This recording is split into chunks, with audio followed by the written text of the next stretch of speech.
Yes, sir. I appreciate the testimony of each of you. Gordon Sullivan, retired general, wrote a book a long time ago entitled Hope Was Not a Method. And it just seems to me when I look at the fundamentals of the SPOT program, it seems that it is built on that foundation. It seems to be a cart out before the horse, because indeed you do have deployment before you have validation of effectiveness. And so the whole idea of spending $1 billion and having 3,000 folks employed in this endeavor, while, from a statistical standpoint, the results are about 50-50, seems to be, not to be a good use of taxpayer money.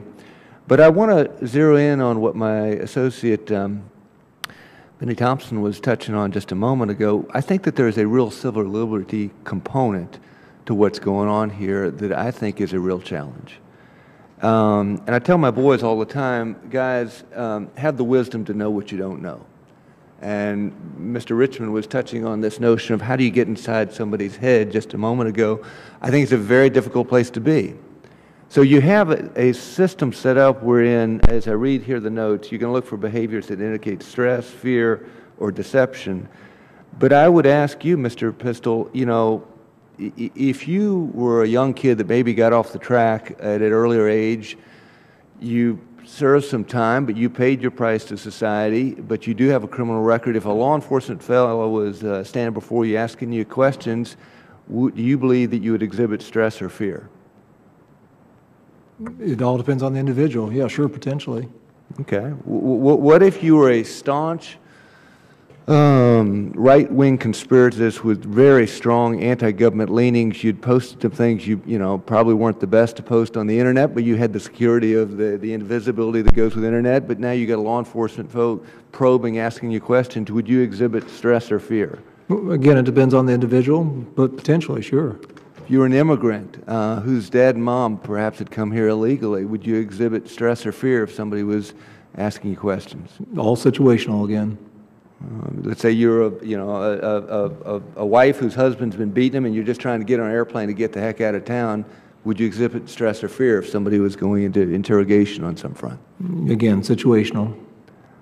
Which I think raises the question that the GAO report has brought and what Mr. Lord testified, which is, again, entirely situational. But the question is, in this instance, the difference with a frontline officer who's there on the street, you pull up to a car, you don't know what they got in the car, you don't know who they are, you have nothing that insulates you as an officer, and you better be, cueing in on nonverbal cues. But in this case, you go through a screening system that essentially undresses somebody.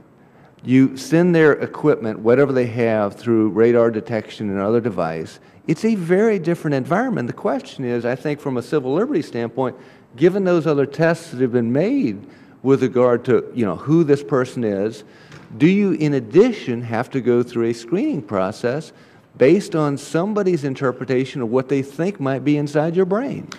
Yeah, I mean, you raise good points, Congressman. Let me address a couple things. I would have loved to have behavior detection officers in Schiphol Airport in Amsterdam on Christmas Day 2009 to see how Abdul Muttalib, the 24-year-old with the underwear bomb, would have appeared. We don't have that on CCTV. And most notably, if there. But what if he had been a cool customer and you wouldn't? That's what I'm saying. Back to exactly, you wouldn't know. But that gives us another opportunity. So there's no perfect science. There's no perfect art of this. Well, to your point, how many underwear bombs have been detected with these 3,000 officers? Zero, because I believe that they have served, what we have done in TSA in the U.S. is served as a deterrent. I know we have a classified briefing next week where it can talk a little more detail, but what we do in the U.S. does serve as a deterrent. We got to look at cost effectiveness of any program. I mean, how many surgically implanted bombs have they found? Fortunately, there haven't been any deployed that we're aware of. On the cost, it's 0 and 0 in terms of result, but $1 billion of cost. So if we look at that in the context of this has been over 7 years, and we have screened by observation over 4 billion passengers, it actually comes out to less than 50 cents, and in some instances, 25 cents per passenger is the cost for BDOs to observe. So you're right. When we talk about say it in the reverse. You could say $1 billion with no result. Well, I would say there's a result from the standpoint of deterrence. So I see my time's coming to an end, and I think we could argue that point, but I think that there is a bigger civil liberty point, which is whether there has or hasn't been deterrence, GAO raises questions on. They say it's flip of a coin.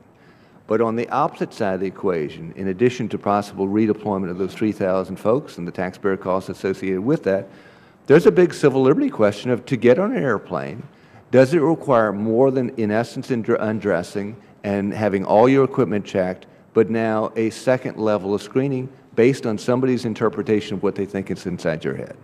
And the gentleman's time's expired, if you want to briefly respond. Yeah, I would. Thank you, Chairman. There's only a very small percentage of people who are referred for additional screening by BDOs. That's one point. Another is that the whole impetus of the Risk-Based Security Initiative, RBS with TSA PreCheck, DOD, 75 and over, 12 and under, all those things are designed to address some of those concerns about the invasiveness and intrusiveness of the one-size-fits-all approach.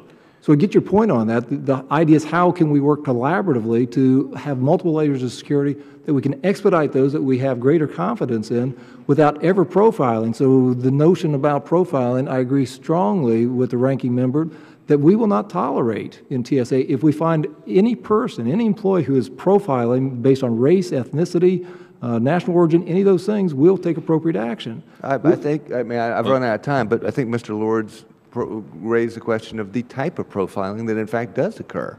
I mean, the guy in a business suit generally isn't going to be the most suspicious looking guy.